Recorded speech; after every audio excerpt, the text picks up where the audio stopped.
righty. So essential question 2A, tongue twister. What were the cause and effect relationships of the growth of networks of exchange across Afro-Eurasia? We got three ofs in a row and big old complex key phrases. All right. So cause and effect relationships, you guys know that.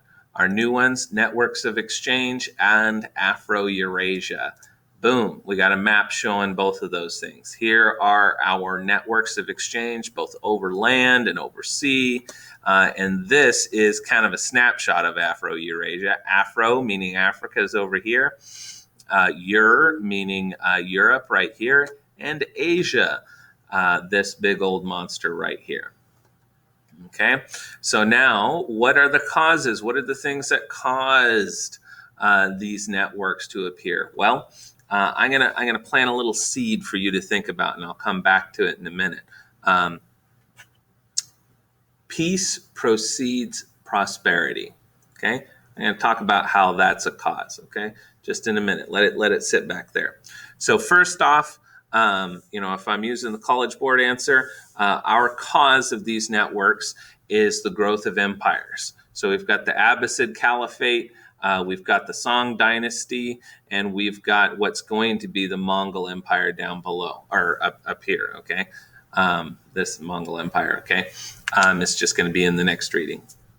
So how do those things create trade? Well, empires have a lot of money. Empires have a way of feeding all of their people. That's how they got that big.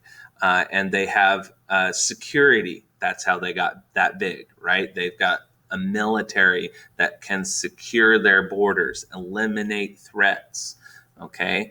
And of course, because that military conquered this empire, that's also, once again, how they get a lot of that gold, a lot of that wealth. It's because they conquered a whole bunch of people. And then, of course, if you're that big and there aren't a bunch of little rebellions, you've obviously figured out how to feed people. So each one of those things is worked together. Okay, so now they've accomplished all those things. They are peaceful. Okay, they're peaceful because they figured out all those things. And so now comes the prosperity. Okay, so here's our phrase. Here's our key phrase.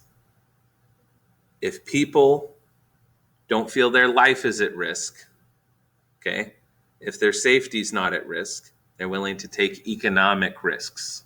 Okay, if safety is not at risk, they're willing to take those economic risks.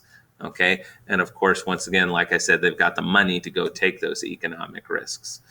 So they're going to go start trading. And one more point here, this is really haphazard. This isn't how do we get stuff from Constantinople all the way down to Wuhan or Guangzhou. Okay, this is all kinds of random trades, okay, going on all around. And what are they trading? Like we said in class, goods, of course, number one. Number two, culture. You meet somebody that is from another part of the world, and all of a sudden you're going, hey, I really like the way they cut their hair. I really like the way they dress. I really like their language, or you had to learn their language to trade with them. Okay, you're interacting with their culture no matter what you're doing, and there's always going to be somebody who really digs it. Okay, so next piece here. All right, our next piece is religion. Okay, religion was really important to people at this time, so they're trying to proselytize. They're saying, hey, in my religion, this is what we believe, this is what we practice. Doesn't that make sense to you? So next thing you know, they're convincing people, bringing people over to their religion. And then what are we doing right now, right? Why am I having to make this video? COVID. They come from China, they make their way to Europe, and one guy gets a cough and a sniffle, and what do you know? Now the rest of Europe has a cough and a sniffle, okay? Diseases spread. It's the way of the world. So now, effect, okay? We talked about cause, peace and prosperity. Now let's think about effect. So effect, Samarkand, Canvarsari, Canaversari, right? Uh, that's all, but those things are all those little dots. Samarkand is not on this map, which ticks me off because it's the biggest one, but it is a Caravansari, which is basically just a way station, right? People are riding camels. They're not on the overnight train. And so it takes them a long time of riding on this stinky old camel. They're gonna want to pull over, and they're gonna want to rest for the night, let their camel drink, let themselves eat, all the rest of that stuff. All right, so they develop those little way stations. So our next piece here is going to be a money economy or flying cash. Okay, so gold is really heavy. People always trade for it, but it's really heavy. Livestock, okay? Goods of any sort take up space, are heavy, all the rest of that stuff. And so if you're just straight trading, doing a barter thing, right, where I say, hey, you've got 3 bolts of cotton fabric, and I've got, 5 chickens. So let's trade. That's really clunky. How nice would it be to just have a stack of paper, right? I've got my stack of paper bills, and I'm going to go over to India and I'm going to buy me some cotton. That's what we do today, right? Super duper handy, right? Compared to being, oh my God, I got to carry with me my 9 gajillion pounds of gold to go pay for this this crap, you know? So, money economy becomes really, really important. Flying cash plays a role in that, and of course, banking houses.